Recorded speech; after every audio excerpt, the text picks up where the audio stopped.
Hi all, welcome to everyone. അപ്പോൾ ഇന്ന് നമ്മൾ ഡിസ്കസ് ചെയ്യാൻ പോകുന്നത് KTU S5 2022 December EET 307 synchronous and induction machine എന്ന സബ്ജക്റ്റിൻ്റെ ക്വസ്റ്റ്യൻ പേപ്പർ സൊല്യൂഷനാണ്. മൊഡ്യൂൾ 1ൻ്റെ ക്വസ്റ്റ്യൻ പേപ്പർ സൊല്യൂഷനാണ് നമ്മളിപ്പോൾ ചെയ്യാൻ പോകുന്നത്. ഓക്കെ, അപ്പോൾ നമ്മളുടെ subject synchronous and induction machines, subject code EET 307. Question paper pattern, അതായത് നമുക്ക് എല്ലാവർക്കും അറിയാവുന്ന പോലെ തന്നെ നമ്മളുടെ ഈ സബ്ജക്റ്റിന് രണ്ട് പാർട്ട് ഉണ്ട്, part A and part B. Part എയിൽ 10 ക്വസ്റ്റ്യൻസ് ഉണ്ട്. Each question carries 3 marks. Each question carries 3 marks. അപ്പോൾ 2 ക്വസ്റ്റ്യൻസ് ഫ്രം ഈച്ച് മൊഡ്യൂൾ. അപ്പോൾ 5 മൊഡ്യൂൾ ഉണ്ട്. ഓരോ മൊഡ്യൂളിൽ നിന്ന് 2 ക്വസ്റ്റ്യൻ വെച്ച് 5 × 2 10 ക്വസ്റ്റ്യൻസ്. ഒരു ക്വസ്റ്റിന് 3 മാർക്ക്, 10 × 3 30 മാർക്ക്. എല്ലാ ക്വസ്റ്റ്യൻസും കമ്പൽസറി ആണ്. What about part B? Part B contains 2 questions from each module. You have to attempt only 1 question from each module. അപ്പോൾ ആകെ 5 മൊഡ്യൂൾ, ഒരു മൊഡ്യൂളിൽ നിന്ന് 2 ക്വസ്റ്റ്യൻ ഉണ്ടാവും.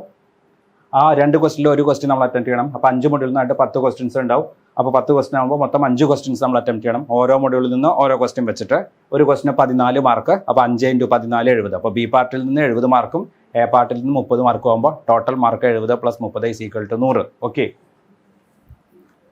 അപ്പോൾ നമ്മൾ module 1 EET 307 synchronous and induction machine എന്ന സബ്ജക്റ്റിന്റെ മൊഡ്യൂൾ 1ന്റെ ക്വസ്റ്റ്യൻ പേപ്പർ സൊല്യൂഷനാണ് നമ്മൾ ചെയ്യാൻ പോകുന്നത്. അപ്പോൾ അതിന്റെ സിലബസ് ജസ്റ്റ് ഒന്ന് പറയുകയാണ്. Principle of operation of 3 phase alternator. Module 1 syllabus: principle of operation of 3 phase alternators, ഇൻസ് constructional features, different types of armature windings, EMF equations, then numerical problems, then harmonics, causes of harmonics, suppression of harmonics, parameters of armature winding, what is meant by armature reaction, what is the equivalent circuit of alternator, phasor diagram, load characteristics, power flow equations. These are the main topics that we have to study as far as module 1 is concerned. അപ്പോൾ അതിൽ നമ്മൾ EET 307 synchronous and induction machine 2022 ഡിസംബറിലെ question പേപ്പറിന്റെ module 1 സൊല്യൂഷനിലേക്ക് കിടക്കുകയാണ്. Part A സൊല്യൂഷനിലേക്ക് കിടക്കുകയാണ്. അപ്പോൾ അതിലെ എ പാർട്ടിൽ first question: compare salient pole type alternator and cylindrical type alternator. അപ്പോൾ alternator means AC generator or synchronous generator. Alternator means AC generator or synchronous generator. According to the rotor construction, synchronous generators are classified into salient pole alternator and non-salient pole alternator.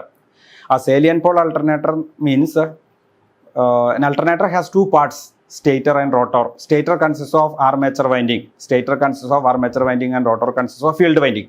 According to the rotor construction, alternators are classified into 2: salient pole rotor and non-salient pole rotor. And hence, those alternators are called as salient pole alternator and non-salient pole alternator. അപ്പോൾ salient pole alternator, non-salient pole alternator means stator construction രണ്ടിലും same ആണ്, rotor construction രണ്ടിലും different ആണ്. അപ്പോൾ actually there are 2 types of rotors: salient pole rotor and non-salient pole rotor. Salient pole rotor ഉള്ള ആൾട്ടർനേറ്ററിനെയാണ് salient pole alternator. Okay, non salient pole or smooth cylindrical type rotor provide ചെയ്യുന്ന ആൾട്ടർനേറ്ററിനെയാണ് non salient pole alternator. Thus alternators are classified into 2. So what is the difference between salient pole and non salient pole alternator? In the case of salient pole or projecting pole type alternator, poles are projecting outwards. In this case, poles are projecting outwards. So see the figure. This is salient pole rotor and this is non salient pole or smooth cylindrical type rotor. First one is salient pole rotor. It consists of a circular steel frame. Salient pole rotor consists of a circular steel frame. Poles are projecting outwards. There are 4 poles projecting outwards. And winding is wound on these poles alternately in order to get north poles and south poles. Okay, അപ്പോൾ ഒരു പോളിൽ നമ്മൾ clock വൈസിൽ ചുറ്റി കഴിഞ്ഞാൽ മറ്റേ പോളിൽ anti clock vice, then clock vice, then anticlockwise. So this is the constructional feature of a salient pole rotor. It consists of a circular steel frame. Poles are projecting outwards. Field winding is wound on these poles on clockwise and anti-clockwise direction alternately in order to get north and south pole. What about a non-salient pole or smooth cylindrical type? There are no salient poles or projecting pole type. It is cylindrical in shape. Slots are provided on its outer periphery. And field winding is provided in these slots. There is no saliency in this rotor. That is the constructional difference between salient pole rotor and non-salient pole rotor.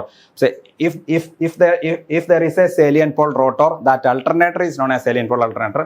If there is a non-salient pole rotor or smooth cylindrical type rotor, that alternator is known as non-salient pole or smooth cylindrical type rotor. Then what are the other differences between salient pole rotor, salient pole alternator and non-salient pole alternator? So this is a low speed alternator, whereas this is a high speed alternator. First point, this is a low speed alternator and this is a high speed alternator. Okay.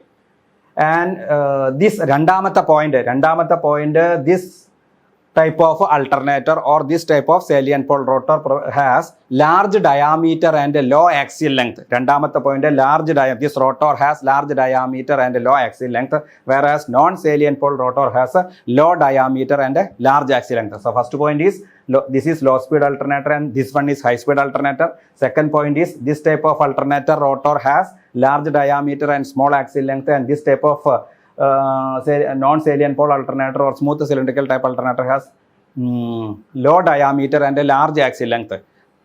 മൂന്നാമത്തെ point, it has a less number of poles, therefore it provides more, it has more number of poles and it has less number of poles.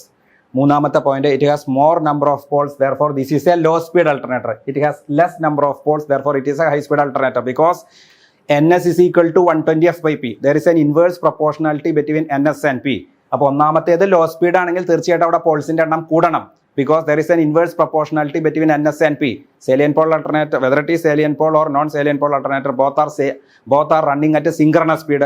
Synchronous speed ns is equal to 120f by p. അപ്പോൾ here more number of poles, here less number of poles.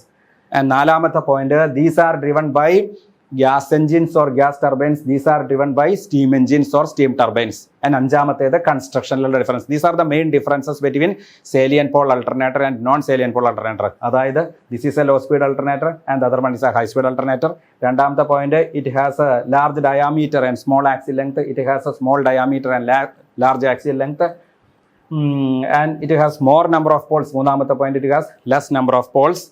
അടുത്ത point, these are driven by gas engines or gas turbines. These are driven by diesel engines or steam engines or steam turbines.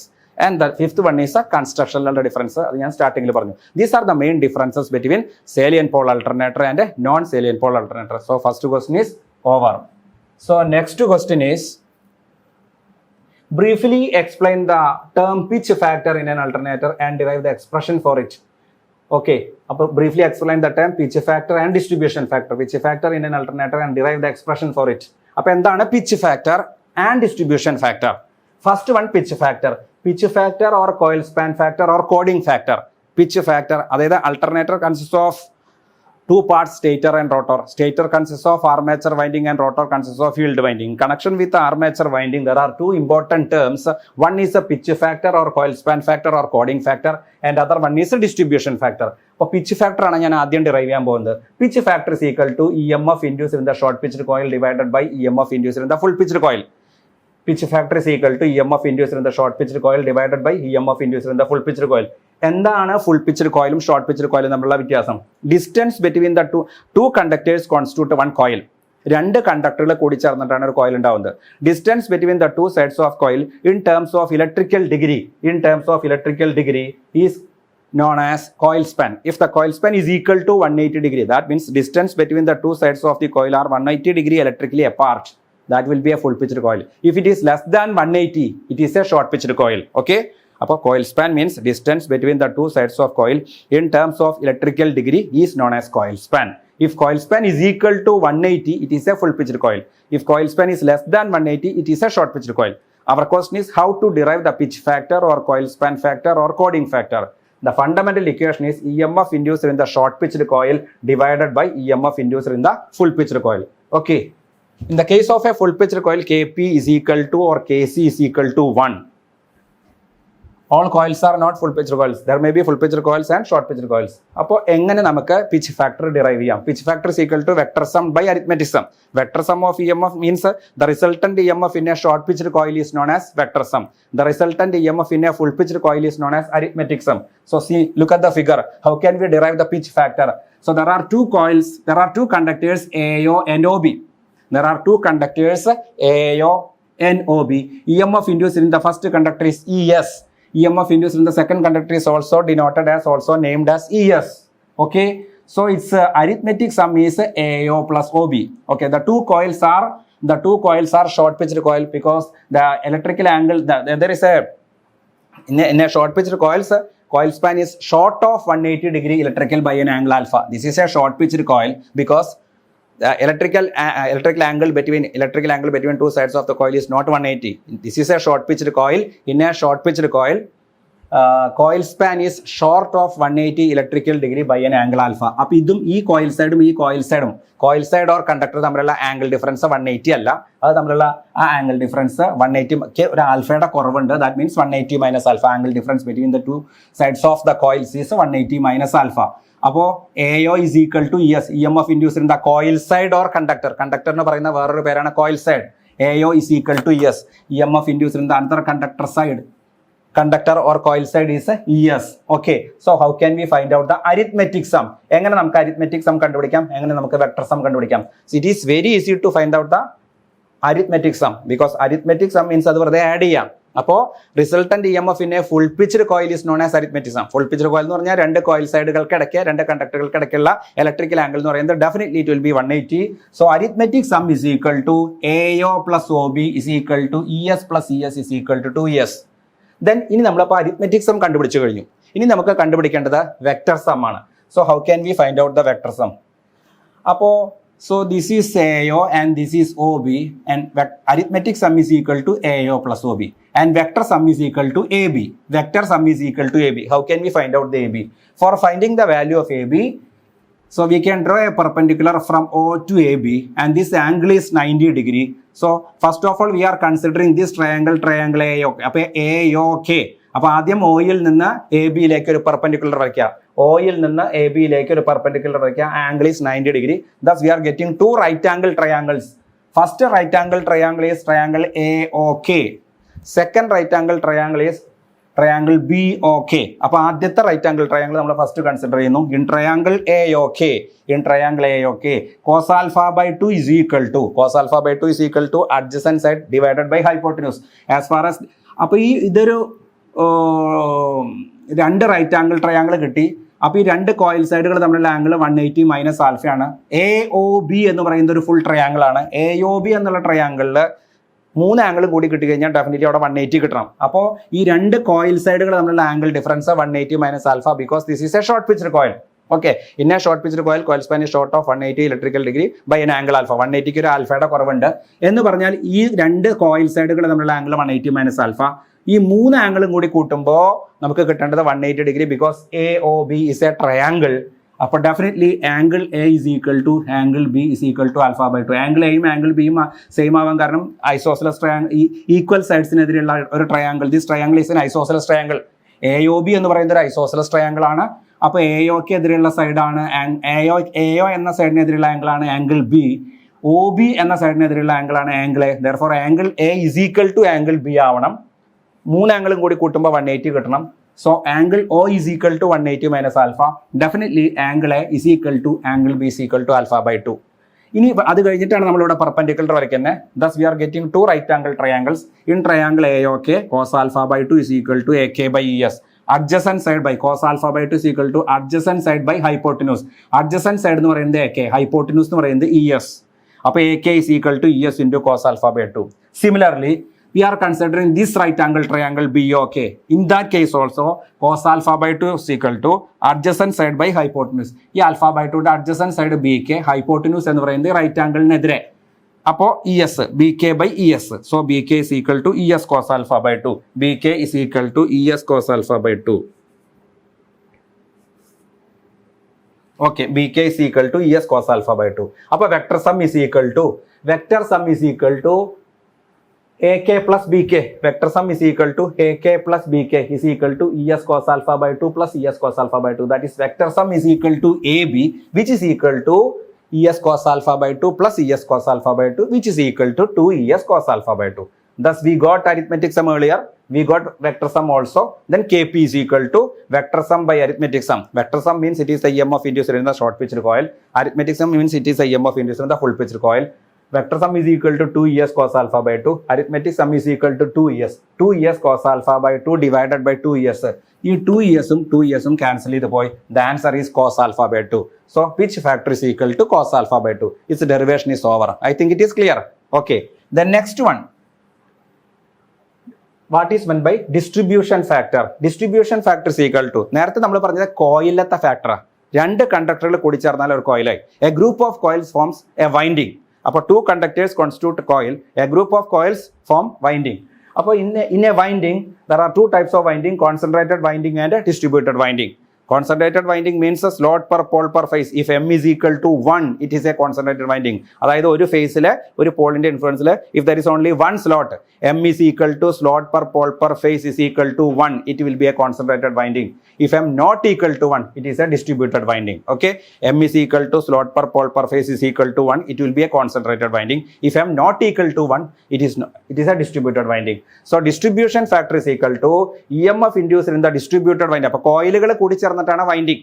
നേരത്തെ നമ്മൾ പറഞ്ഞത് കോയിലാണ്, ഇപ്പോൾ നമ്മൾ പറയുന്നത് winding ആണ്.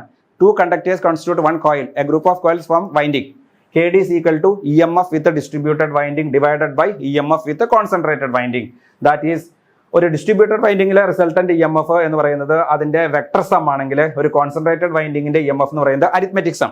So vector sum of EMF induced in the winding divided by arithmetic sum of EMF induced in the winding. നേരത്തെ പറഞ്ഞത് കോയിലിലെ vector sum of EMF induced in the coil by arithmetic sum of EMF induced in the coil. ഇവിടെ vector sum of EMF induced in the winding divided by arithmetic sum of EMF induced in the winding. So how can we derive the distribution factor? അപ്പോൾ ആദ്യം distribution factor കണ്ടുപിടിക്കാനായിട്ട് നമ്മൾ coils കൂടി ചേർന്നിട്ടാണ് winding ഉണ്ടാവുന്നത്. So A B ഒരു കോയില്, B C വേറൊരു കോയില്, C D മറ്റൊരു കോയില്, ഡി ഇ. അപ്പോൾ A B plus B C plus C D plus D E. അപ്പോൾ 4 കോയിലാണെങ്കിൽ, ഫോർ എക്സാമ്പിൾ 4 കോയിലാണെങ്കിൽ 4 കോയിലും കൂടി ചേർത്തിട്ടാണ് വൈൻഡിങ് ഉണ്ടാവുന്നത്. അപ്പോൾ നമ്മൾ എ ബിയിൽ ഉണ്ടാവുന്ന EMF induced in each coil is E C. ഈ സഫിക്സ് സി നേരത്തെ ഇ എസ് ആണ്, induced in coil side or conductor ആണ്. ഇപ്പോൾ നമ്മൾ ഓരോ കോയിലും ഇൻഡ്യൂസ് ചെയ്യുന്ന EMF is denoted as E C. അപ്പോൾ A B B C C D D E represent A B comma B C comma C D comma D E represents coils. ഈ coils എല്ലാം കൂടി ചേരുമ്പോൾ there will be a winding. Then അതെല്ലാം ഇവിടേക്ക് centre ഓയിലേക്ക് നമ്മൾ യോജിപ്പിച്ചു. Then ഓരോ പോയിന്റിൽ നിന്നും ഇതിലേക്ക് യോജിപ്പിച്ചു.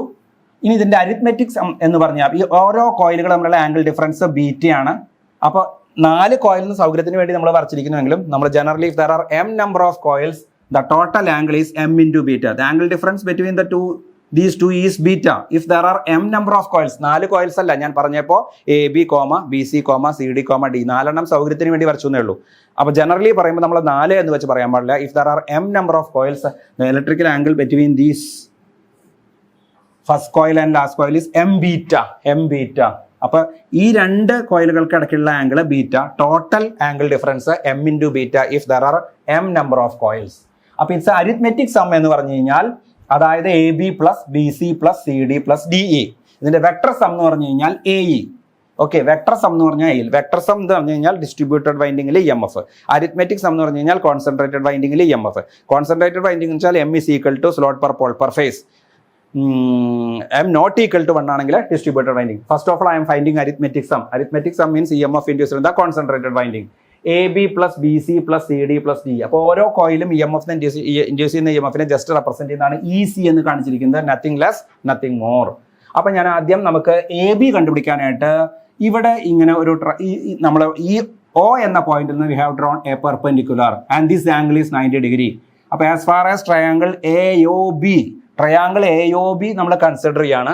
Triangle A O B consider ചെയ്യുമ്പോൾ സെന്റർ ഓയിൽ നിന്ന് നമ്മൾ ട്രയാങ്കിൾ എ ബി എന്ന സൈഡിലേക്ക് ഒരു പെർപെൻഡിക്കുലർ വരച്ചു. Thus we got 2 right angle triangles.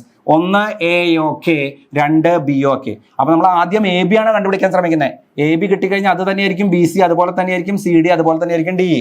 അപ്പോൾ ആദ്യം നമ്മൾ എ ബി കണ്ടുപിടിക്കാനായിട്ട് ഈ ട്രയാങ്കിൾ മാത്രം എടുത്തു. ആ ട്രയാങ്കിൾ മാത്രം എടുത്തിട്ട് അതിൽ നമ്മൾ ട്രയാങ്കിൾ ഒരു റൈറ്റ് ആംഗിൾ ഒരു പെർപെൻഡിക്കുലർ വരച്ചപ്പോൾ thus we got 2 right angle triangle. അത് ആദ്യത്തെ റൈറ്റ് ആംഗിൾ ട്രയാങ്കിൾ എടുത്തു. Triangle A K O, K എന്നുള്ള ആംഗിൾ റൈറ്റ് ആംഗിൾ ആയതുകൊണ്ട് it is a right angle triangle. In triangle A K O sin beta by 2 is equal to opposite side by hypotenuse. Opposite side എന്ന് പറയുന്നത് എക്കെയാണ്. ഇതിന്റെ ഈ beta by 2, അതായത് ഈ total angle ബീറ്റയാണ്. ഈ perpendicular വരച്ചപ്പോൾ ഈ പെർപെൻഡിക്കുലറും ഈ സൈഡും തമ്മിലുള്ള ആംഗിൾ എന്ന് പറയുന്നത് beta by 2. This total angle is beta. ഇതിനും ഇതിനിടയ്ക്കുള്ള ആംഗിൾ ബീറ്റ. ഇതിന്റെ ഇടയിലൂടെ പെർപെൻഡിക്കുലർ വരച്ചപ്പോൾ ഈ ആംഗിൾ എത്രയാണ് വന്നേ? Beta by 2. ഓക്കെ, ക്ലിയർ ആയിട്ടാന്നിരിക്കുന്നു. അപ്പോൾ ഇത് ബീറ്റ, ദീസ് പെർപെൻഡിക്കുലർ ഇതിന്റെ സെൻട്രലിലൂടെ വരച്ചപ്പോൾ പെർപെൻഡിക്കുലർ ബൈസെക്ടർ വരച്ചപ്പോൾ this angle is beta by 2. അപ്പോൾ sine beta by 2 is equal to ഈ ബീറ്റ ബൈ 2യുടെ ഓപ്പോസിറ്റ് സൈഡ് എന്ന് പറയുന്നത് AK ആണ്. ഇതാണ് റൈറ്റ് ആംഗിൾ. ഹൈപ്പോട്ടന്യൂസ് എന്ന് പറയുന്നത് AO. ആ AO എന്ന് പറയുന്നത് നമ്മളിപ്പോൾ O സെന്റർ വെച്ചിട്ട് നമ്മളൊരു സർക്കിൾ വരയ്ക്കുകയാണെങ്കിൽ AO റെപ്രസെന്റ്സ് റേഡിയസ്. ഇത് റേഡിയസ് ആണ്. അപ്പോൾ sine beta by 2 is equal to, അപ്പോൾ ഓരോ കോയിലുകൾ തമ്മിലുള്ള ആംഗിൾ ഡിഫറൻസ് ബീറ്റ, O എന്ന സെന്ററിൽ നിന്ന് പെർപെൻഡിക്കുലർ ബൈസെക്ടർ വരച്ചപ്പോൾ beta by 2 and this is a radius because OA centre and OA as radius നമുക്കൊരു സർക്കിൾ വരയ്ക്കാൻ സാധിക്കും. അപ്പോൾ sine beta by 2 is equal to ഈ ബീറ്റ ബൈ 2ന്റെ ഓപ്പോസിറ്റ് സൈഡാണ് AK. ഹൈപ്പോട്ടിന്യൂസ് ഈ റൈറ്റ് ആംഗിൾ ട്രയാംഗിളിന്റെ റൈറ്റ് ആംഗിളിനെതിരെ കിടക്കുന്നത് ഈ ഹൈപ്പോട്ടിന്യൂസ് ആണ്, ദാറ്റ് ഈസ് R. അപ്പോൾ sine beta by 2 is equal to AK by R, that is AK is equal to R into sine beta by 2. Similarly ഈ triangle എടുത്തു, triangle BKO, triangle BKO അതേപോലെ തന്നെ ഇതാ ഇവിടെയും ബീറ്റ ബൈ 2 ആണെങ്കിൽ ഇവിടെയും beta by 2 ആണ്, ഇത് ബീറ്റ ബൈ 2 ആണെങ്കിൽ ഇവിടെയും beta by 2 because total angle is beta. അപ്പോൾ sine beta by 2 is equal to sine beta by 2, ഇത് ബീറ്റ ബൈ 2 ആണ്, sine beta by 2 is equal to അതിന്റെ ഓപ്പോസിറ്റ് സൈഡ് BK ആണ്, അതിന്റെ റേഡിയസ് എന്ന് പറയുന്നത് R ആണ്. റേഡിയസ് ഈ റൈറ്റ് ആംഗിളിനെതിരെയുള്ള ഈ സൈഡ് R, എല്ലാ സൈഡുകളും R ആണ്. This angle is beta by 2. This angle is also beta by 2 and this full angle is beta. അപ്പോൾ sin beta by 2 is equal to BK by R. BK is equal to R into sin beta by 2. അപ്പോൾ thus we got AK, thus we got BK. We need to find the value of AB. AB is equal to AK plus BK, which is equal to R sin beta by 2 plus R sin beta by 2, which is equal to 2R sin beta by 2. R sin beta by 2 plus R sin beta by 2 is equal to 2R sin beta by 2. അപ്പോൾ if there R അപ്പോൾ നമുക്ക് ഒരു കോയിലത്തെ EMF കിട്ടി, ABസിലത്തെ EMF കിട്ടി 2R sin beta by 2. ഇവിടെ 4 കോയിലാണ് നമ്മൾ വരച്ചു വെച്ചിരിക്കുന്നതെങ്കിലും we have to consider if there are M number of coils, സൗകര്യത്തിന് വേണ്ടിയിട്ട് 4 എണ്ണം വരച്ചു എന്ന് മാത്രം. If there are M number of coils, arithmetic sum is equal to M into 2R sin beta by 2. Arithmetic sum is equal to M into 2R sin beta by 2. So arithmetic sum is over. Next, vector sum. എങ്ങനെയാണ് vector some കണ്ടുപിടിക്കുക? Vector some എന്ന് പറഞ്ഞു കഴിഞ്ഞാൽ AE ആണ്. അപ്പോൾ നമ്മൾ O എന്ന സെന്ററിൽ നിന്ന് ഇവിടേക്ക് ഒരു പെർപെൻഡിക്കുലർ വരച്ചപ്പോൾ this angle is right angle triangle. അപ്പോൾ ട്രയാംഗിൾ AOE എന്ന് പറയുന്ന ട്രയാംഗിളിൽ ഇവിടെ ഒരു പെർപെൻഡിക്കുലർ ബൈസെക്ടർ വരച്ചപ്പോൾ നമുക്ക് ഇവിടെ ഈ 2 റൈറ്റ് ആംഗിൾ ട്രയാംഗിൾ കിട്ടി. മറ്റേ നേരത്തെ കേസ് പോലെ തന്നെ ട്രയാംഗിൾ AOP എന്ന ട്രയാംഗിളും ട്രയാംഗിൾ EOP. അപ്പോൾ ആദ്യം നമ്മൾ ട്രയാംഗിൾ AOP. അപ്പോൾ വെക്ടർ സം കണ്ടുപിടിക്കാൻ പോവാണ്. Vector sum is equal to AE is equal to AP plus PE. അപ്പോൾ ആദ്യം APO അല്ലെങ്കിൽ AOP എന്നുള്ള ട്രയാംഗിൾ എടുത്തു. AOP എന്നുള്ള ട്രയാംഗിളിൽ ഞാൻ നേരത്തെ പറഞ്ഞു this angle is M beta. Definitely ഇതിന്റെ പകുതി എത്ര വരിക? M beta by 2. This angle is M beta by 2. അപ്പോൾ ഇതിന്റെ this angle is sine M beta by this angle is M beta by 2. അപ്പോൾ sine M beta by 2 is equal to AOP എന്നുള്ള ട്രയാംഗിളിൽ this angle is M beta by 2. This angle is M beta by 2. അപ്പോൾ sine M beta by 2 is equal to opposite side by hypotenuse. ഈ M beta by 2യുടെ opposite ആണ് AP. ഈ M beta by 2യുടെ opposite സൈഡാണ് AP. ഇവിടെയാണ് right angle. അപ്പോൾ അതിന്റെ ഹൈപ്പോട്ടന്യൂസ് എന്ന് പറയുന്നത് ഈ സൈഡാണ്. അപ്പോൾ sine M beta by 2 is equal to AP by R. I think it is clear. അപ്പോൾ AP is equal to R into sine M beta by 2. Similarly അടുത്തതായിട്ട് ഈ ട്രയാംഗിൾ എടുക്കാം ഫ്രം ട്രയാംഗിൾ EOP. അപ്പോൾ ഇവിടെയും ഇത് റൈറ്റ് ആംഗിൾ ആണ്. അപ്പോൾ ഇതാണ് M beta by 2. This angle is M beta by 2. ഇതിന്റെ ഓപ്പോസിറ്റ് സൈഡാണ് എന്ന് പറയുന്നത്, ഇതിന്റെ ഓപ്പോസിറ്റ് സൈഡാണ് EP. അപ്പോൾ EP divided by R. Similarly അപ്പോൾ EP അല്ലെങ്കിൽ PE is equal to R sine M beta by 2. അപ്പോൾ APയുടെ പോലെ തന്നെ PEയുടെ വാല്യൂ കിട്ടി R sine M beta by 2. നമുക്ക് വേണ്ടത് വെക്ടർ സം ആണ്, AE ആണ്. AE is equal to AP plus PE is equal to R sine M beta by 2 plus R sine M beta by 2 is equal to 2R sine M beta by 2. Okay, then KD is equal to vector sum by arithmetic sum is equal to vector sum നമുക്ക് ഇവിടെ കിട്ടി 2R sine M beta by 2 divided by arithmetic sum നമുക്ക് ഇവിടെ കിട്ടിയിട്ടുണ്ട് M into 2R sine M beta by 2. അപ്പോൾ 2R cancelled. The final answer is KD is equal to distribution factor or breadth factor. Distribution factor or breadth factor is equal to sin M beta by 2 divided by M into sin beta by 2. Winding factor means KP into KD ആണ് winding factor. KW is equal to KP into KD. അപ്പോൾ നമ്മൾ we derived KP, we derived KD. Okay, so the derivation of KP and KD is over. Okay. അപ്പോൾ part A നമ്മളുടെ കഴിഞ്ഞു, part A നമ്മളുടെ കഴിഞ്ഞു. ഇനി നമ്മൾ പാർട്ട് ബിയിലേക്ക് കിടക്കാണ്. Part B. അപ്പോൾ പാർട്ട് എയിൽ 3 മാർക്കിന്റെ ക്വസ്റ്റൻ ആണ്. പാർട്ട് ബിയിൽ നമുക്ക് ഒരു മൊഡ്യൂളിൽ നിന്ന് 2 ക്വസ്റ്റൻ ആണ് ഉണ്ടാവുക. You have to attempt only 1 question from each module. അപ്പോൾ അതിൽ 2022 ഡിസംബർ ഈ ET307 പാർട്ട് ബിയിലത്തെ നമ്മളെ ഫസ്റ്റ് ക്വസ്റ്റ്യൻ, അതായത് 11ാമത്തെ question. Explain the causes of harmonics in an alternator, how it can be minimised. Explain the causes of harmonics in an alternator, how it can be minimised. എന്താണ് harmonics? നിങ്ങൾ പഠിച്ചിട്ടുള്ളതാണ്, നമുക്കറിയാവുന്ന കേസാണ്. When an alternator is loaded, the generated waveform deviates from its sinusoidal waveform. Such non-sinusoidal waveforms whose frequencies are integral multiple of frequencies of fundamental waves. When an alternator is loaded, the generated waveforms, alternator load in the samayatha load current is passing through the armature winding. Okay, when an alternator is loaded, അപ്പോൾ ആ current ഇതിലൂടെ pass ചെയ്യുമ്പോൾ തീർച്ചയായിട്ടും generate ചെയ്യുന്ന waveforms natural സൈനുസോഡൽ വേവ്ഫോമിൽ നിന്ന് deviate ചെയ്യും. അങ്ങനെ deviate ചെയ്യുന്ന വേവ്ഫോമുകൾക്ക് സൈനുസോഡൽ ഷേപ്പ് ആയിരിക്കില്ല, നോൺ സൈനുസോഡൽ വേവ്ഫോംസ് ആയിരിക്കും. അതിന്റെ frequencies are integral multiples of frequency of the fundamental waveform. I'm repeating, when an alternator is loaded, current is flowing through the armature, then some non-sinusoidal waveforms are generated which deviates from the fundamentally generated sinusoidal waveform. Such non-sinusoidal waveforms have a frequencies of, such non-sinusoidal waveform has the such non-sinusoidal waveforms whose frequencies are integral multiples of fundamental frequency. എന്ന് പറഞ്ഞു കഴിഞ്ഞാൽ fundamental frequency suppose it is the fundamental sinusoidal വേവ്ഫോമിന്റെ frequency 50 hertz ആണെങ്കിൽ അതിന്റെ 3 times of frequency, അതിന്റെ 5 times of frequency, അതിന്റെ 7 times of frequency, 3 times of frequency ആണെങ്കിൽ ആ നോൺ സൈനുസോഡൽ വേവ്ഫിനെ നമ്മൾ പറയും third order harmonics. 5 times of frequency of the fundamental waveform ആണെങ്കിൽ നമ്മൾ പറയും 5th order harmonics. 7th times ആണ് അതിന്റെ ഫ്രീക്വൻസി എങ്കിൽ 7th ഓർഡർ ഹാർമോണിക്സ്. ഇതാണ് harmonics. When an alternator is loaded, current is flowing through the armature, then some non-sinusoidal waveforms are generated which deviates from the fundamentally generated sinusoidal waveform. Such non-sinusoidal waveforms are called as harmonics whose frequencies are the integral multiples of the fundamentally generated waveforms. Okay, അതാണ് ഈ third order. അപ്പോൾ fundamental ഫ്രീക്വൻസിയുടെ 3 times ആണെങ്കിൽ it is third order harmonics. Fundamental വേവ്ഫോമിന്റെ ഫ്രീക്വൻസിയുടെ 5 times ആണെങ്കിൽ 5th order, അത് 7 times ആണെങ്കിൽ 7th ഓർഡർ ഹാർമോണിക്സ്. ഇതാണ് ഹാർമോണിക്സിന്റെ ഒരു പശ്ചാത്തലം, അതിന്റെ സോഴ്സ് എന്ന് പറയുന്നത്. അപ്പോൾ ഈ ലോഡിലുള്ള പ്രശ്നങ്ങൾ അല്ലെങ്കിൽ കൺസ്ട്രക്ഷനിലുള്ള പ്രശ്നങ്ങൾ അങ്ങനെ പലതരത്തിൽ നമുക്ക് ഹാർമോണിക്സ് ഉണ്ടാവും. ടൈം ഹാർമോണിക്സ്, സ്പേസ് ഹാർമോണിക്സ് ഒക്കെ പറഞ്ഞിട്ട് പല ഇതുണ്ട്. ഇനി നമ്മളുടെ ഇവിടുത്തെ ക്വസ്റ്റ്യനിൽ അനുസരിച്ച് മാത്രമേ നമുക്ക് ആൻസർ പറയേണ്ടതുള്ളൂ. അപ്പോൾ എന്താണ് ഈ ഹാർമോണിക്സിനെ സംബന്ധിച്ച് ഈ പോയിന്റ് മാത്രം എഴുതാം. രണ്ടാമത്തെ topic, how can we minimise it, എങ്ങനെ നമുക്കത് മിനിമൈസ് ചെയ്യാം, ഈ പറയുന്ന ഹാർമോണിക്സിനെ എങ്ങനെ മിനിമൈസ് ചെയ്യാം? By providing the distributed armature winding. Distributed armature winding means, I told you, distributed winding means if M is equal to slot per pole per phase is 1, it is a concentrated winding. If M not equal to 1, it is a distributed winding. അപ്പോൾ armature winding instead of concentrated winding, it is necessary to provide distributed winding so that we can minimize the harmonics to a certain extent. Okay, അപ്പോൾ എന്താ പറയുക, by providing distributed armature winding we can minimize the harmonics. അടുത്തത് by providing fractional slot winding. എന്താണ് fractional slot winding? Fractional slot winding means M is equal to slot per pole per phase ഒരു integer ആണെങ്കിൽ that is integer slot pitch winding. If M is equal to slot per pole per phase ഒരു fraction ആണ്, അതായത് ഒരു integer അല്ലെങ്കിൽ അത് fractional slot pitch winding. By providing fractional slot pitch winding we can reduce the harmonics. അപ്പോൾ 2 point ആയി.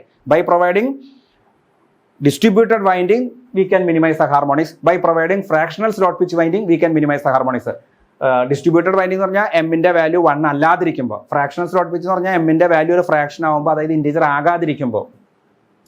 Then by providing large air gap, അപ്പോൾ distribution of armature winding, അതേപോലെ തന്നെ by providing fractional slot pitch winding, then by providing large air gap. എളുപ്പമുള്ള പോയിന്റുകൾ ഞാൻ ആദ്യം, by providing large air gap we can minimise winding. അപ്പോൾ distributed winding, അതേപോലെ തന്നെ ഫ്രാക്ഷണൽ സ്ലോട്ട് പിച്ച് വൈൻഡിങ്, അതേപോലെ തന്നെ by providing large air gap, അതേപോലെ തന്നെ കോഡിങ്. അതായത് I told you in a short pitched coil the coil span is short of 180 electrical degree by an angle alpha.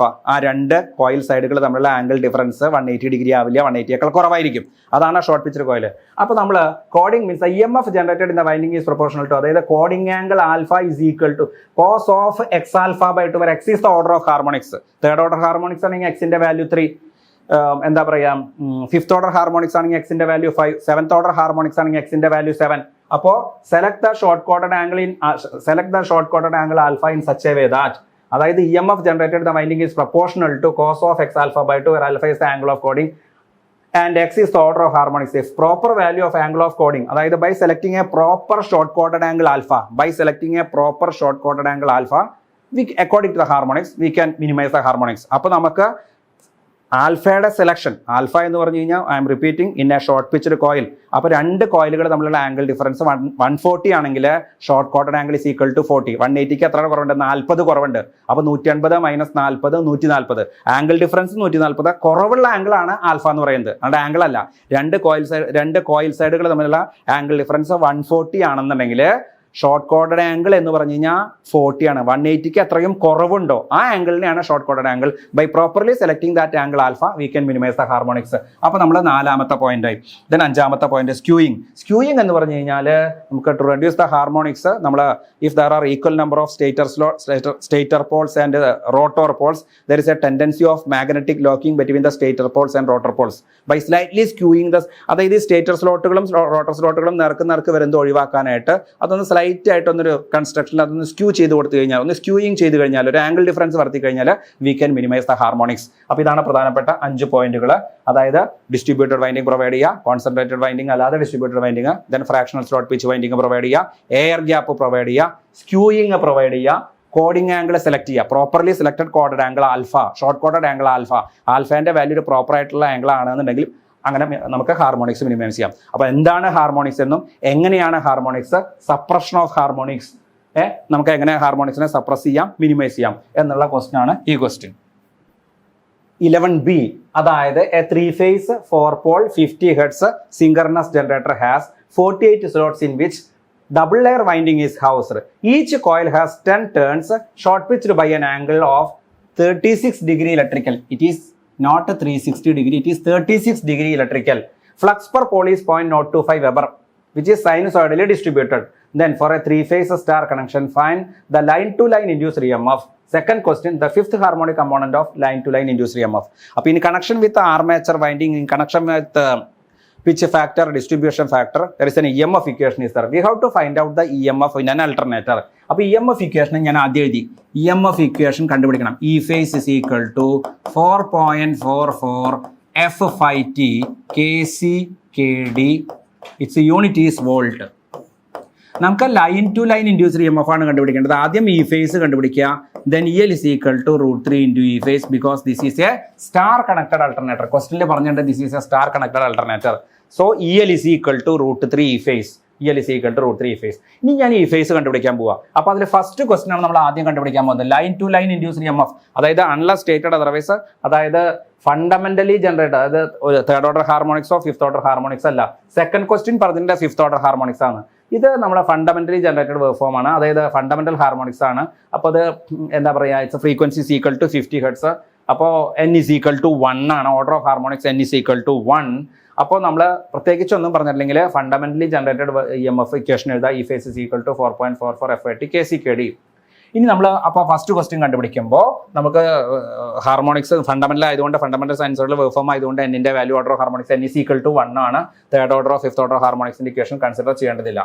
അപ്പോൾ ആദ്യം നമ്മൾ ഓരോ പോയിന്റുകൾ കണ്ടുപിടിക്കാൻ പോവാണ്. നമ്മൾ ആദ്യം E phase ആണ് കണ്ടുപിടിക്കുന്നത്. ആദ്യം F frequency is given 50 Hz. അപ്പോൾ ഞാൻ എഴുതി F is equal to 50 Hz. നമ്മൾ ഫസ്റ്റ് ക്വസ്റ്റ്യൻ ആണ് ആദ്യം ചെയ്യുന്നത് കേട്ടോ. F is equal to 50 Hz. F is equal to 50 Hz. Frequency is equal to 50 Hz.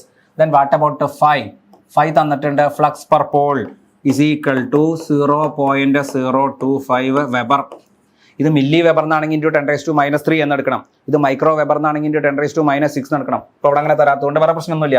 അപ്പോൾ 5 കിട്ടി. ഇനി അടുത്ത് T, number of turns of the coil. This is a double layer winding. ക്വസ്റ്റ്യനിൽ പറഞ്ഞിട്ടുണ്ട് double layer winding. Double layer വൈൻഡിങ്ങിൽ എത്ര slot ഉണ്ട്? നമുക്ക് 48 സ്ലോട്ട്സ്. അപ്പോൾ double layer winding means each slot consist of 2 conductors. അപ്പോൾ 48 സ്ലോട്ട് ഉണ്ടെങ്കിൽ 48 × 2 96 കണ്ടക്ടേഴ്സ്. 96 കണ്ടക്ടേഴ്സ് മീൻസ് 2 കണ്ടക്ടർ കൂടി ചേരുമ്പോഴാണ് ഒരു കോയിൽ, അതായത് 48 coils. As far as a double layer winding is concerned, എത്ര സ്ലോട്ട് ഉണ്ടോ അത്രയും കോയിൽ ഉണ്ട്. അപ്പോൾ number of slots is equal to 48. So number of coils is equal to 48. Okay. അപ്പോൾ 48 slot, 96 conductor, അതായത് 48 കോയിൽ തന്നെ. ഈച്ച് കോയിൽ ഹാസ് 10 ടേൺസ് എന്ന് ഈ ക്വസ്റ്റ്യനിൽ പറഞ്ഞിട്ടുണ്ട്. Each coil has 10 turns. അപ്പോൾ 48 കോയിൽ ഉണ്ടെങ്കിൽ ആകെ എത്ര ടേൺസ് ഉണ്ട്? ആകെ number of turns is equal to total number of turns is equal to 48 into 10 turns is equal to 480 turns. പക്ഷെ നമുക്ക് ടി ഫേസ് ആണ്, അതായത് EMF പെർ ഫേസ് ആണ്. ടോട്ടൽ നമ്പർ ഓഫ് ടേൺസ് ആണ് 480. ഒരു ഫേസിലത്തെ ആകുമ്പോൾ 480 divided by 3 which is equal to 160. അപ്പോൾ ടേൺസ് പെർ ഫേസ്, അപ്പോൾ അതും കിട്ടി.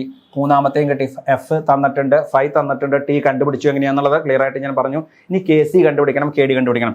KC കണ്ടുപിടിക്കാനുള്ള equation cos of alpha by 2. KC തന്നെയാണ് KP കേട്ടോ.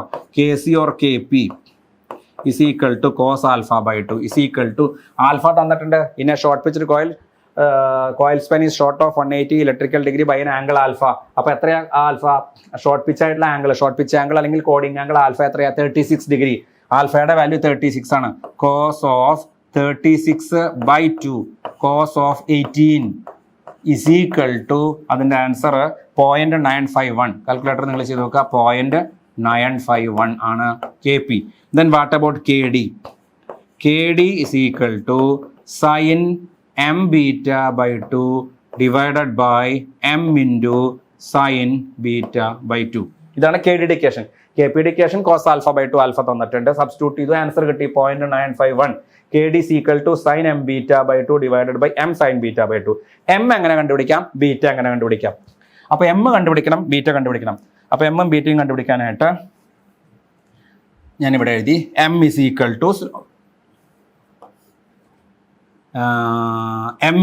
to slot per pole per phase. m is equal to slot per pole per phase. ആകെ എത്ര slot ഉണ്ട്? 48 സ്ലോട്ട്സ്. ആകെ എത്ര പോൾസ് ഉണ്ട്? 4 പോൾസ്. ആകെ എത്ര ഫേസ് ഉണ്ട്? 3 face. 48 by 4 12 divided by 3 is equal to 4. അപ്പോൾ എമ്മിൻ്റെ വാല്യൂ കിട്ടി. ഇനി നമുക്ക് വേണ്ടത് ഏതാ? sin m beta by 2. Beta കിട്ടണം. Beta is equal to 180 divided by n, where n is equal to slot per pole. m എന്ന് പറഞ്ഞാലാണ് slot per pole per phase. n എന്ന് പറഞ്ഞാൽ slot per pole, which is equal to 48 divided by 4 which is equal to 12. അപ്പോൾ beta is equal to 180 by n, n is equal to 12. അപ്പോൾ ബീറ്റയുടെ value നമുക്ക് കണ്ടുപിടിക്കാം. Beta is equal to 180 divided by 12. Beta is equal to 180 divided by 12 which is equal to 15 is equal to 15. Okay, അപ്പോൾ ഇവിടെ ഈ problem already ചെയ്തിട്ടുണ്ട്. നിങ്ങൾക്ക് മനസ്സിലാക്കാൻ വേണ്ടിയിട്ടാണ് ഞാൻ ഒന്നുകൂടി ഇവിടെ ചെയ്തത്. Beta is equal to 15 degree. അപ്പോൾ ബീറ്റയുടെ വാല്യൂ കിട്ടി, എമ്മിൻ്റെ value. Beta is equal to 15, m is equal to 4. Substitute ചെയ്യുക. Sine of m into beta by 2. ഇത് സബ്സ്റ്റിറ്റ്യൂട്ട് ചെയ്യുമ്പോൾ സൈൻ ഓഫ് എമ്മിൻ്റെ വാല്യൂ 4 ഇൻറ്റു ബീറ്റയുടെ value 15, m into beta by 2, m into beta by 2, 15 by 2 divided by m into sine of m beta by 2 divided by m into 4 into sine beta by 2 sine 15 by 2. ഇത് നിങ്ങൾ കാൽക്കുലേറ്ററിൽ ചെയ്യുമ്പോൾ നിങ്ങൾക്ക് കിട്ടുന്ന answer KDയുടെ value 0.957. So എല്ലാ വാല്യൂസും കിട്ടിക്കഴിഞ്ഞു. KC കിട്ടിക്കഴിഞ്ഞു, KD കിട്ടിക്കഴിഞ്ഞു. ഇനി ഇതിൽ substitute ചെയ്യുക. So E phase is equal to 4.44 into, അപ്പോൾ ഈ ഫേസ് ഇത് കഴിഞ്ഞ് കഴിഞ്ഞാൽ നമ്മൾ ഈ ഫേസ് കാൽക്കുലേറ്റ് ചെയ്യാം. E phase is equal to, okay, ഇത്രയും കാര്യങ്ങൾ കിട്ടിക്കഴിഞ്ഞാൽ E phase is equal to 4.44 into F എത്രയാ? 50 ഇൻറ്റു 5 എത്രയാ? 0.025 ഇൻറ്റു ടി എത്രയാ? 160 ഇൻറ്റു KP എത്രയാ? 0.9. വെറുതെ സബ്സ്റ്റിറ്റ്യൂട്ട് ചെയ്താൽ വേറെ പ്രത്യേകിച്ചൊന്നുമില്ല. 0.951 ഇൻറ്റു KD എത്രയാണ്? 0.957. ഇത് മൾട്ടിപ്ലൈ ചെയ്യുമ്പോൾ കിട്ടുന്ന ആൻസർ, ദ ആൻസർ ഈസ് 808.68, 808.68. പക്ഷെ നമുക്ക് ചോദിച്ചിരിക്കുന്നത് ഫേസ് വാല്യൂ അല്ല, ലൈൻ ടു ലൈൻ ആണ് ചോദിച്ചിരിക്കുന്നത്. അപ്പോൾ EL കണ്ടുപിടിക്കണം. EL കണ്ടുപിടിക്കാനായിട്ട് √3 ഇൻറ്റു ഈ ഫേസ്, √3 ഇൻറ്റു ഈ ഫേസിൻ്റെ എത്ര കിട്ടിയാണ്? 808.68. Okay, 808.68 into √3. അപ്പോൾ അത് കിട്ടുമ്പോൾ അതിൻ്റെ ആൻസർ 1400.67, 1400.67 വോൾട്ട്. അപ്പോൾ ഒന്നാമത്തെ എൻ്റെ ആൻസറായി. First ക്വസ്റ്റിൻ്റെ answer കിട്ടിക്കഴിഞ്ഞു. ഈ ഫേസ് കണ്ടുപിടിക്കുക, അതിനെ √3 കൊണ്ട് മൾട്ടിപ്ലൈ ചെയ്യുക. ഈ ഫേസ് കണ്ടുപിടിക്കണമെങ്കിൽ KC കണ്ടുപിടിക്കണം, KD കണ്ടുപിടിക്കണം. അത് കണ്ടുപിടിച്ചത് എങ്ങനെയാണെന്ന് ക്ലിയർ ആയിട്ട് പറഞ്ഞിട്ടുണ്ട്. അപ്പോൾ ഒന്നാമത്തെ ക്വസ്റ്റ്യൻ ഈസ് ഓവർ. ഇനി ഇതിൽ തന്നെ വേറൊരു സബ് ക്വസ്റ്റ്യൻ കൂടി ഉണ്ടെന്നാണ്. Find the fifth harmonic component. ഈ പ്രോബ്ലത്തിൽ തന്നെ 2 ക്വസ്റ്റ്യൻ ചോദിച്ചിട്ടുണ്ട്. ഫിഫ്ത്ത് ഹാർമോണിക് കമ്പോണന്റ് ഉള്ള ഫിഫ്ത്ത് ഹാർമോണിക്സ് വരുമ്പോഴുള്ള EMF കണ്ടുപിടിക്കാം. അപ്പോൾ ഈ പറഞ്ഞ പോലെ തന്നെ സെയിം EMF ഇക്വേഷൻ തന്നെ രണ്ടാമത്തെ ക്വസ്റ്റ്യൻ ഞാൻ ഇവിടെ ചെയ്യാണ്. സെക്കൻഡ് ക്വസ്റ്റ്യൻ അതിലും ഈ ഫേസ് ആണ് EL കണ്ടുപിടിക്കേണ്ട. ആദ്യം ഈ ഫേസ് കണ്ടുപിടിക്കണം. 4.44 F5 T KC KD അതിൻ്റെ യൂണിറ്റ് വോൾട്ട്. പക്ഷേ ഇതിപ്പോൾ ഫണ്ടമെന്റൽ സൈൻസോഡൽ വേവ് ഫോം ആയാലും ഫിഫ്ത്ത് ഓർഡർ ഹാർമോണിക്സ് ആയാലും എഫിന്റെ വാല്യൂ ചില വാല്യൂസ് മാത്രമേ വ്യത്യാസം ഉണ്ടാവുള്ളൂ. അപ്പോൾ നമുക്ക് ആദ്യം എന്തായാലും ഫ്രീക്വൻസി വ്യത്യാസം ഉണ്ടാവും. ഫ്രീക്വൻസി എത്രയാ? 50 ഹെർട്സ് ആണ് ഫ്രീക്വൻസി ഫണ്ടമെന്റലിന്റെ. ഇപ്പോൾ ഫിഫ്ത്ത് ഓർഡർ ഹാർമോണിക്സ് ആകുമ്പോൾ അതേ ഇൻറ്റു 5, 50 × 5. ഓക്കെ, ഇനി 5 ഈസ് ഈക്വൽ ടു അത് 5 ഡിവൈഡഡ് ബൈ n വരും. 5 എന്ന് പറഞ്ഞു കഴിഞ്ഞാൽ 0.025 ഡിവൈഡഡ് ബൈ 5. അതേപോലെ ടി എന്ന് പറഞ്ഞാൽ സെയിം ആണ്. അപ്പോൾ ടി മാത്രം ഇതിൽ സെയിം ആണ്, ബാക്കിയെല്ലാം വ്യത്യാസം വരും. ഫ്രീക്വൻസിയെ അതിലത്തെ ഫ്രീക്വൻസിയെ 5 കൊണ്ട് മൾട്ടിപ്ലൈ ചെയ്യണം, ഫ്ലക്സിനെ അതിന്റെ ഫ്ലക്സിനെ 5 കൊണ്ട് ഡിവൈഡ് ചെയ്യണം. ഇനി കെ സി കണ്ടുപിടിക്കണം. കെ സി കണ്ടുപിടിക്കണമെങ്കിലും കെ ഡി കണ്ടുപിടിക്കണമെങ്കിലും ഞാൻ ആദ്യം ആ ഫോർമുല എഴുതി ചെയ്യണം. അപ്പോൾ ഫിഫ്ത്ത് ഹാർമോണിക്സിലെ ഫ്രീക്വൻസി എന്ന് പറഞ്ഞു കഴിഞ്ഞാൽ 50 × 5. ഫിഫ്ത്ത് ഹാർമോണിക്സിലെ ഫ്ലക്സ് എന്ന് പറഞ്ഞാൽ 0.025 ഡിവൈഡഡ് ബൈ 5. ഇനി ടി എന്ന് പറഞ്ഞാൽ സെയിം തന്നെ, രണ്ട് കേസിലും സെയിം തന്നെ 160. പക്ഷേ എങ്ങനെ കെ സി കണ്ടുപിടിക്കാം? അതിന്റെ ഫോർമുലയിൽ വ്യത്യാസമുണ്ട്, അതുകൊണ്ട് മാത്രം അത് എഴുതണം. കോസ് ഓഫ് n α/2 അല്ലെങ്കിൽ കോസ് ഓഫ് x α/2 എന്ന് എഴുതാം. Cos of x α/2 where x is the order of harmonics. Cos of x α/2.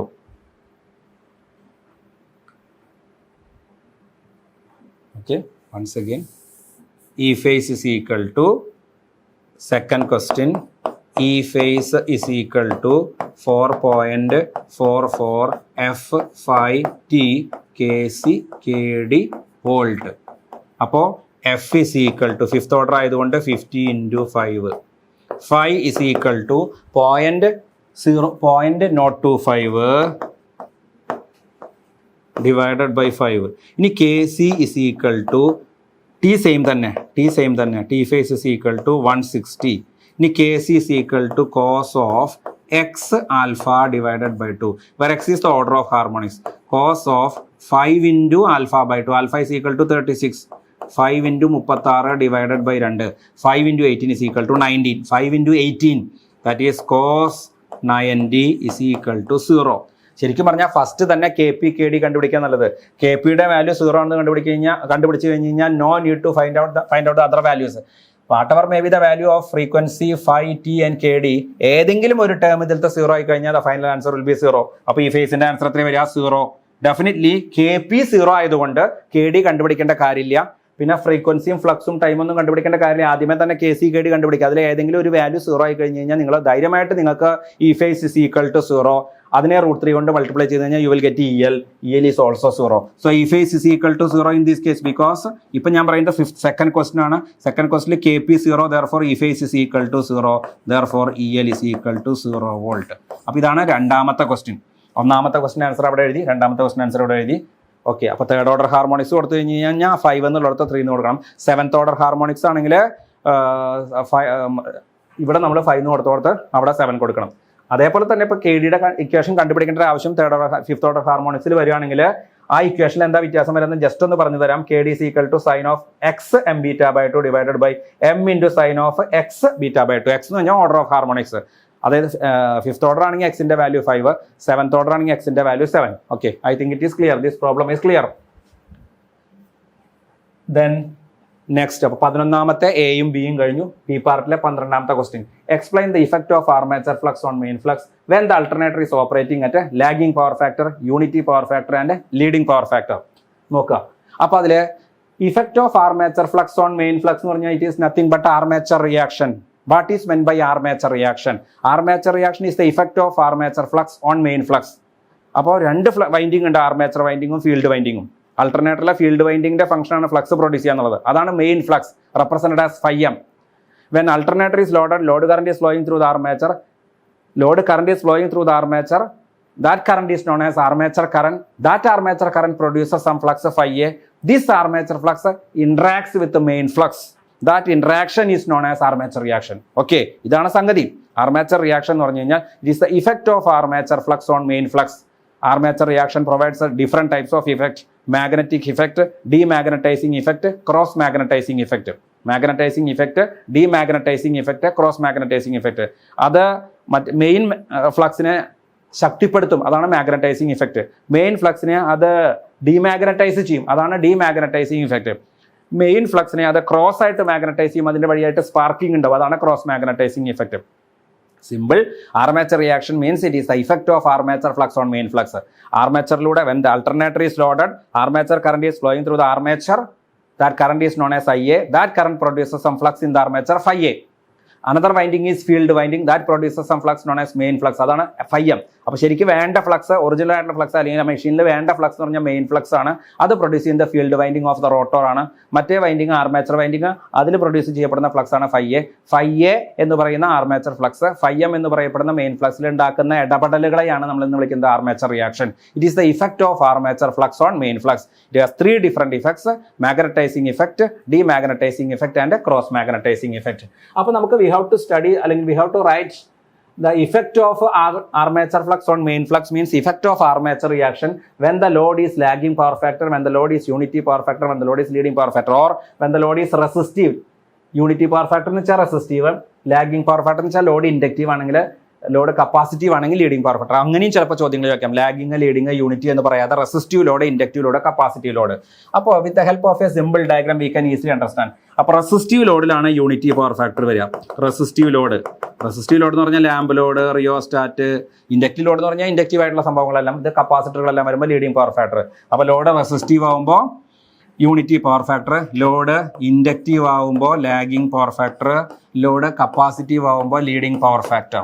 Okay, when the load is resistive. അപ്പോൾ ഇതിൻ്റെ ആ ഗ്രാഫ് നോക്കുക.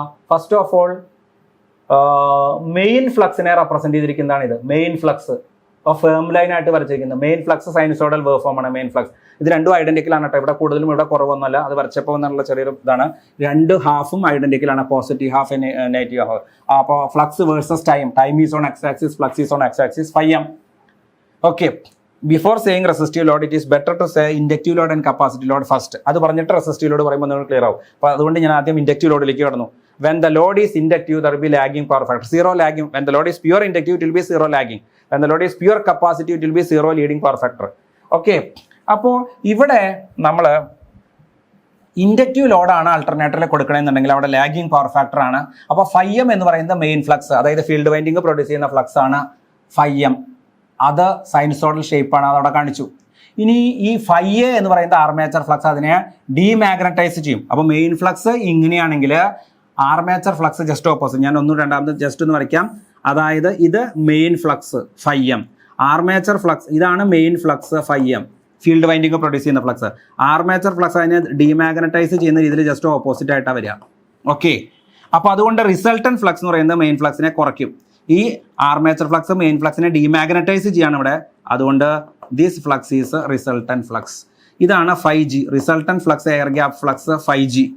And this is armature flux just മറ്റേ 180 just opposite, അതിനെ demagnetise ചെയ്യുന്ന രീതിയിലാണ് 5G പറയുന്നത്. അപ്പോൾ 5G അല്ല, സോറി, 5A. അപ്പോൾ മെയിൻ ഫ്ലക്സ് ഇങ്ങനെയാണെങ്കിൽ ദിസ് ഈസ് ആർമേച്ചർ ഫ്ലക്സ്, അതിനെ ഡീമാഗ്നറ്റൈസ് ദ മെയിൻ ഫ്ലക്സ്. ഇതിങ്ങനെ പോകുമ്പോൾ അതിന് ആൻറ്റിഫേസ് ആയിട്ട് 5A വരുന്നു. ദ റിസൾട്ടന്റ് ഫ്ലക്സ് എന്ന് പറഞ്ഞു കഴിഞ്ഞാൽ main flux decreases, strength of main flux decreases. This is the effect of armature reaction when the load is inductive. Clear? And what is the effect of leading power factor? What is the effect of capacitive? What is the effect of armature reaction when the load is capacitive or when the power factor is leading? അപ്പോൾ ഇതേപോലെ തന്നെ ഞാൻ ഇവിടെ വീണ്ടും just ഒന്നുകൂടി വരയ്ക്കാം. ഇന്ന് നേരത്തെ വരച്ചുള്ളത് തന്നെയാണ്. എങ്ങനെ വരയ്ക്കും എന്നുള്ളതിനെ അറിയാം. This is main flux phi M, sinusoidal shape. Time is on X axis and flux is on Y axis. ഈ ആർമേച്ചർ ഫ്ലക്സ് ഇവിടെ സെക്കൻഡ് കേസിൽ, ഇൻഡക്റ്റീവിന്റെ കേസിൽ അവിടെ ഡീമാഗ്നറ്റൈസ് ചെയ്യായിരുന്നെങ്കിൽ കപ്പാസിറ്റീവിന്റെ കേസിൽ ഫൈ എ എന്ന് പറയുന്ന ഫ്ലക്സ് അതിനെ മാഗ്നറ്റൈസ് ചെയ്യുക, ശക്തിപ്പെടുത്തുകയാണ് ചെയ്യുക. അപ്പോൾ this is phi A, armature flux മറ്റേനെ ശക്തിപ്പെടുത്തുന്നു, മെയിൻ ഫ്ലക്സിനെ സ്ട്രെങ്തൻ ചെയ്യുന്നു. This is main flux. Okay, അപ്പോൾ ദിസ് ഈസ് ഫൈ എം, അതായത് ഫൈ എം സെയിം ഫിഗർ തന്നെ. ഇനി ഫൈ എ അതിനെ മാഗ്നറ്റൈസ് ചെയ്യുന്ന രീതിയിൽ വരുന്നു. അപ്പോൾ മാഗ്നറ്റൈസ് ചെയ്യുമ്പോൾ ഈ ഫ്ലക്സ് ആർമേച്ചർ ഫ്ലക്സ് മെയിൻ ഫ്ലക്സിനെ അസിസ്റ്റ് ചെയ്യുമ്പോൾ റിസൾട്ടന്റ് ഫ്ലക്സ് ഇൻക്രീസസ്. അതാണ് 5G. അപ്പോൾ ഇവിടെ മാഗ്നറ്റൈസിങ് ഇഫക്റ്റ്. അപ്പോൾ ലീഡിങ് പവർ ഫാക്ടർ വരുമ്പോൾ magnetising effect, main flux phi എമ്മിൻ്റെ ശക്തി കൂടും. ഇവിടെ ഡീമാഗ്നറ്റൈസിങ് ഇഫക്റ്റ് ഇത് വരുമ്പോൾ ഡീമാഗ്നറ്റൈസിങ് ഇഫക്റ്റ് ആണ്. അതായത് ആർമേച്ചർ ഫ്ലക്സ് മെയിൻ ഫ്ലക്സിനെ ഡീമാഗ്നറ്റൈസ് ചെയ്യുന്നു. So main flux decreases, strength of main flux decreases. What about when the load is resistive? In this case ഇതാണ് റെസിസ്റ്റീവ് ലോഡ്. ഇതാണ് റെസിസ്റ്റീവ് ലോഡ് എങ്കിൽ main flux sinusoidal shape, armature ഫ്ലക്സിന്റെ shape ഇതാ ഇതുപോലെ തന്നെയാണ്. അതായത് ഈ ആർമേച്ചർ ഫ്ലക്സ് പൂർണ്ണമായിട്ട് മാഗ്നറ്റൈസേഷനോ പൂർണ്ണമായിട്ട് ഡിമാഗ്നറ്റൈസേഷനോ ചെയ്യുന്നില്ല. ഇതിന്റെ രണ്ടിനിടയിൽ എന്ന് വെച്ചാൽ armature flux will be in this direction. The effect of armature flux or main flux in such a way that ഈ റിസൾട്ടന്റ് ഫ്ലക്സ് ആണ് φg. φm main flux, φa armature flux, φg resultant flux.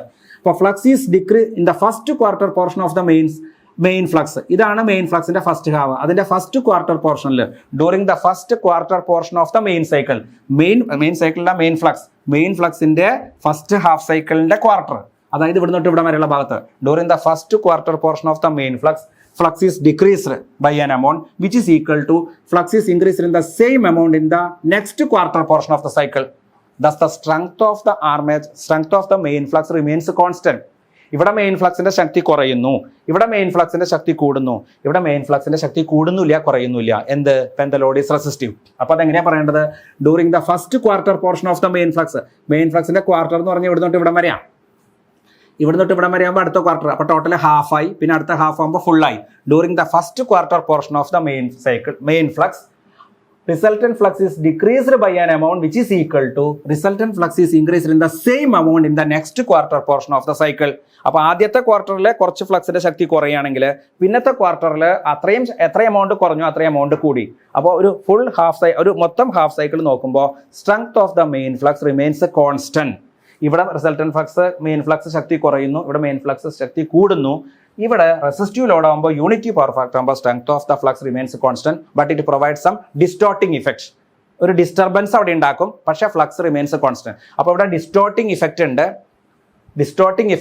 പക്ഷേ strength of the main flux remains constant. So distorting effect distorting effect main flux അതിൽ നിന്ന് ശല്യപ്പെടുത്തുന്നുണ്ട്, പക്ഷേ strength of main flux remains constant.